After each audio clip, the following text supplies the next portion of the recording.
Hello ladies and gentlemen, my name is Michael1916, also known as John on the internet, and today we are talking about Destined to Stomp, a Brawl deck built around Klothys, God of Destiny.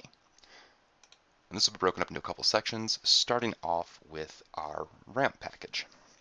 So the ramp is real. We have early drops in the form of turn 1 Arboreal Grazer or Gilded Goose, hoping to get down very early, turn 1 most likely. Incubation Druid as well is in there. We want to get our Klothys down as early as possible to start draining our opponent as fast as we possibly can. Then we also have First Heroine Games, Arcane Signet, and Escape to the Wilds for a little. Well, the First Heroine Games and the Escape to the Wilds are a little later. Arcane Signet can come down as early as turn 2. Again, just a little bit of quick mana fixing, and the odd ramp with Heroine Games is to get a gold token late game. So turn 7 if it's naturally played on turn 3. And then next we'll have removal. We have Skewer the Critics, which can be done with their Spectacle cost. Electrodominance and Domri's Ambush are there. Conditional removal, as it were. Electrodominance is fun because it allows you to place down a permanent, as well as remove something in the mid to late game.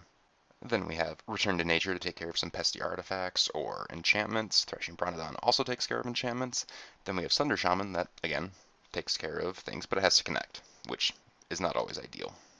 And next up we have our removal for Mass Effect is Storm's Wrath to clear the board and get rid of pesky planeswalkers that we can't handle in the Super Friends builds. And we have conditional removal in the form of Bone Crusher Giant that's also a beater for the late game. And then we have Ravager Worm, which can fight or get rid of a land if we don't want it to be there, which is pretty good considering all of the castles and the specialty lands that are available in the format. And moving forward, we have the rest of the cards in the deck. Finale of Promise, which can possibly net us some cards out of the graveyard late game, although with the use of Klothys, sometimes we'll have to eat our own yard, and that doesn't work out the best, but when you can use it, it's really good. And we have Light Up the Stage for some card advantage. We're doing damage pretty quickly and usually consistently with Klothys, so it's very easy to do it for its Spectacle cost. Robber of the Rich to block some flyers and take some things from our opponent's deck. Then we have Tectonic Giant. It's a good beater. Does stuff, gives us some card advantage. Nylea the Keen-Eyed to reduce our creature costs, which are already pretty low for the most part, and to give us card advantage to top deck. Guardian Project, Singleton format, All-Star. Basically an auto-include in any deck that runs green. And the next one is called Touch My Body and I'll Put You on the Floor. We have Surferin for a pump in an early play, Zerta, which can come in with haste or a slightly larger body, and Questing Beast with Death Touch, can't be blocked, prevents fogs. Again, it's a green all-star that's basically an auto-include. And since most of our deck is non-humans, Grumgully fits in quite well, putting an extra token, or an extra 1/1 counter on everything. Legion Warboss works very well with Grumgully, putting out a token every turn to get a counter on it. And Annex makes it to our opponents don't want to remove our stuff, and we even have a board presence after we Wrath in case we have to with our own Storm's Wrath. Then next we have Lovestruck Beast. Sorcery side for an adventure is an early game play, and Lovestruck Beast itself is a late game play. And it works well with Legion Warboss, which makes the 1/1 tokens every time, and as well as Annex.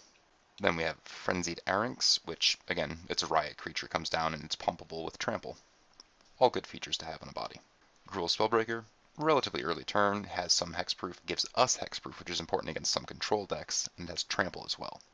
Cavalier of Flame for the team pump, allows us to wheel if need be, and when it dies, it can do a lot of damage to our opponents and all their stuff.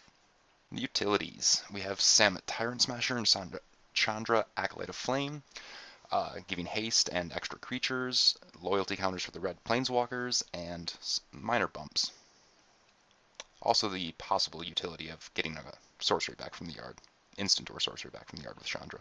Rhythm of the Wild to get our creatures coming down faster and or larger. Cindervines, again, just to hose control, get it down early, and most decks will not recover from it paired with Klothys being on the battlefield at the same time, generally doing up to 4 or 5 points of damage for a turn. And the next section we have is our land base. So how do you like the mana? For our duels, we have Temple of Abandon and Stomping Ground for only 2 colors. It's relatively easy to get there. The Scry trigger, the utility of coming in tapped or untapped if need be on the life situation, and then Castle Embereth to pump the team. Almost always coming in untapped as well. And to finish out our duels, we have our Gruul Guildgate, comes in tapped, but it's 2 colors, and then we have our Command Tower, which comes in untapped, and our commander is 2 colors. And then to round it out, we have 10 forests and 7 mountains to complete our land base. You could possibly put some utility slots here. Field of Destruction, Field of Ruin is a good card to have in the spot if you need to get rid of a single forest or mountain. And there we have it. That's the deck. And this will be getting passed off to another creator by the name of Ramza1987 to be made into a 100 card EDH deck, which will be found on their channel, or possibly on this channel at a later time. Be sure to like, subscribe, and hit the bell. That's how you can find more stuff from us in the future. Thank you. I'd like to take a moment to shout out the editor of this video, who there should be a tag on screen for now, by the name of Decrepit Sundew 3, another Magic the Gathering creator and streamer, who decided to help me with the editing process of these videos and making them possible. So thank you, Decrepit Sundew 3.